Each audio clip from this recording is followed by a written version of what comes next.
Hello বন্ধুরা, কেমন আছেন? আশা করি ভালো হবেন। আমিও ভালো আছি। এই যে বিকাল হয়ে গেছে, এই যে পুরো রান্নাঘর এই যে সব গ্যাস সব পরিষ্কার করে নিয়েছি। চারিদিকে এই যে বাসন কোসন রয়েছে, সব পরিষ্কার হয়ে গেছে। এবার আমি চান করেছি। চান করার পর যা গরম লাগছিল দুপুরবেলা, আর ভালো লাগছিল না, দিয়ে চান করেছি। চান করার পর এই যে আমি নিজে হাজব্যান্ডকে চা করেছি, কারণ সন্ধে হতেই সন্ধে মানে বিকাল আর কি হতেই ও চারটে বাজলে, 4:30 বাজলেই চা। এই জন্য চাটা করে দিই। এত গরম লাগছিল আজকে। এই তো বৃষ্টি পড়ছে, টুপু টুপু টুপু টুপু বৃষ্টি পড়ছে। এই যে বাগান আমার কেমন লাগছে, বাগান বৃষ্টি পড়ছে টুপু টুপু টুপু টুপুর একদম। আর গরম তেমন করে দিয়েছে এই যে। আর দুপুরবেলা এমন গরম লাগছিল, মানে আর ভালো লাগছিল না, কি বলবো, মানে এত গরম মানে রান্নাঘর টিকতে পারছি না, এত আমার গরম। মাঝে মাঝে অসুবিধা হয় আমার গরমের কারণে, কিছু কিছু ডিস্টার্ব হয়, তখন মনে হয় না কি কাজ করি বা কিছু নানা রকমের সমস্যা হয়ে যায়। ওই জন্য এই যে গুটিয়ে নিচ্ছি সব, যেখানে দরকার রাখার রেখে দিই, এগুলো এইভাবে রেখে দিই। দিয়ে এইভাবে এই যে কড়াইগুলো তুলে দিলাম। আর রান্নাঘরটা প্রচুর নোংরা হয়ে গেছে, কিন্তু এই যে রান্নাঘরগুলো হচ্ছিল, ওই রান্নাঘরটা কাজ হচ্ছিল না, আর হচ্ছিল না, মিস্ত্রিরা ছিল তখন। আর কি করবো, ঠিক আছে এইবারে পরিষ্কার করা যাবে। আবার ভাদ্র মাস ঢুকে যাবে, তখন আরো করতে পারবো না। কাল পরশুর মধ্যে করবো, চেষ্টা করবো, টাইম পেলে তবে। না হলে আমাদের এই তো পরীক্ষা শুরু হয়ে গেছে, এই নতুন আবার একটা সমস্যা। ঠিক আছে,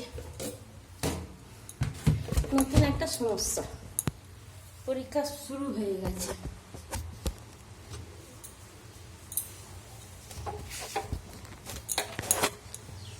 দিয়ে এবারে কি করব, কিছু করার নেই, যা আছে ওর মধ্যে চালাতে হবে।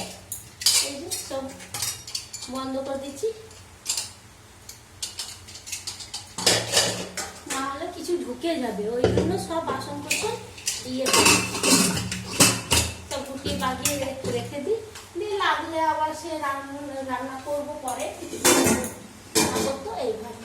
আর রান্নাঘরটাও দেখতেই পাচ্ছেন উঁচু প্রচুর, আমার চাপা মানে প্রচুর কষ্ট, কেউ চাপতে পারবে না, এত উঁচু উঁচু জায়গা না।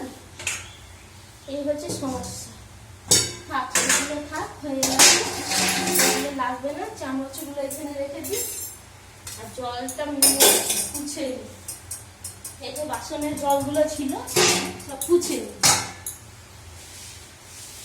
কি আর করা যাবে, কিছু করার নেই। এই যে গ্লাস মেপে আনি,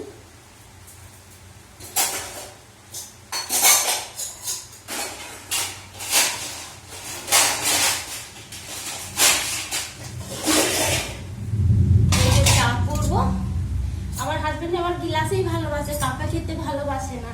এই ছোট ছোট গ্লাস আছে, মেপে কাপে তোর জন্য আমি বলি ঠিক আছে, যা লোকে থাকে না, অসুবিধা নেই। কিন্তু এই যে 1 গ্লাস চা, এই যে 1 গ্লাস দিল, 1/2 গ্লাস দেবো, 1 গ্লাস দিয়ে দেবো, পরে আর বানাতে হবে না। দিয়ে আমি এখন খাবো একটু, আবার বিকাল সন্ধ্যেবেলা খাবো। এই যে গ্যাস ইয়ে করে দিচ্ছি।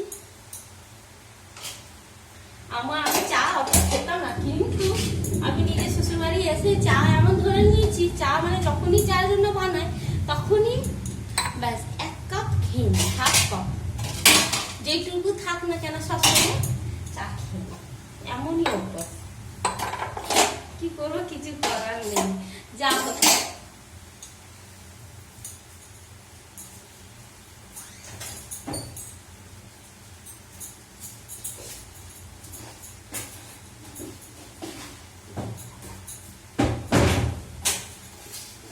এই যে চিনি, চা পাতা সব নিয়ে এসছি, দিয়ে আর এই চিনি আর চা পাতাটা এত লাগছে। সবাই যে মিস্ত্রিগুলো আসে সবই চাই, বৌদি দাও, সবই চাই, জানি না কেন।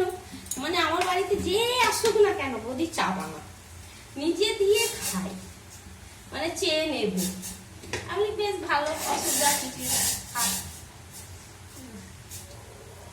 সবাই বলে নাকি চা ভালো বানায়, তার জন্য ইয়ে করে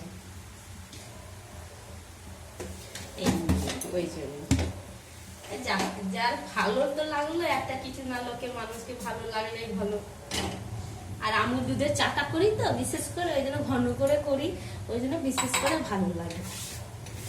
আমার হাজবেন্ড আমার গরুর দুধ খায় না, ওর কারণে।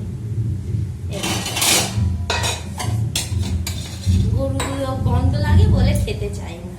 অনেক মানুষ অনেক রকম, যাদের যেমন ইচ্ছে সেটা বলবো না, ঠিক না? এই তো দুটো মিষ্টি গুড ডে বিস্কুট আছে, এই যে সেটা দুটোই দেবো, কেন মিষ্টি তো বেশি দেবো না। যে এই যে দেখছেন চিনিটা আবার ঢালতে হবে, চিনি অনেক খরচা এই মাসে হয়ে যাচ্ছে।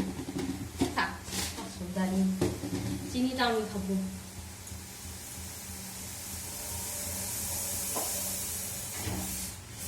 আমার হাজবেন্ড সকালে উঠলেই 6:30 বাজলেই চা, আর বিকাল 4:30 চা। তার মাঝে তো চা তো রয়েছে। আমার হাজবেন্ড 3 থেকে 4 বার চা খায়, একটু একটু খাবে, কিন্তু খাবে এমনি। বেশ, টাটা, রাখছি। সবাই ভালো থাকবেন, সুস্থ থাকবেন। ভিডিও যদি ভালো লাগে লাইক করবেন, শেয়ার করবেন, সাবস্ক্রাইব করবেন।